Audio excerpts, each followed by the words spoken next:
औज़ुबिल्लाहिमिनश्शैतानिर्रजीम बिस्मिल्लाहिर्रहमानिर्रहीम अस्सलामु अलैकुम वरहमतुल्लाहि वबरकातुहू। उम्मीद है आप सब लोग खैरियत से होंगे, खुश होंगे। ये जी मैक्सवीटा ऑर्गेनिक मिनरल्स है, मेड इन जर्मनी है और ये मैक्सिमम इंपोर्ट करती है जर्मनी से। ये हमारे पास फॉर सेल पड़ा हुआ है। एक 25 kg का बैग है, ये पिन पैक है और 18.5 kg हमारे पास लूज़ में पड़ा हुआ है। वो बैग हमने ओपन किया था, उसमें से कुछ हमने इस्तेमाल किया था। 18.5 kg का वो पड़ा हुआ है। इसके अलावा हमारे पास मेड इन जर्मनी का DCP भी पड़ा हुआ है, वो भी आपको मिल जाएगा।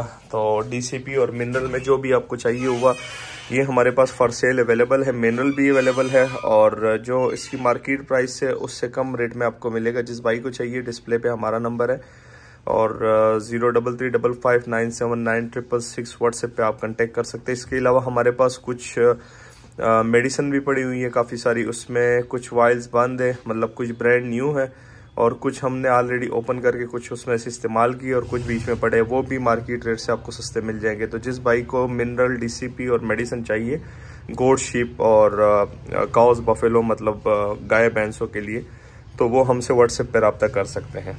वीडियो एंड करते, दुआओं में याद रखिएगा, अपना ढेर सारा ख्याल रखिएगा, 5 वक्त की नमाज अदा कीजिएगा। अल्लाह हाफिज़।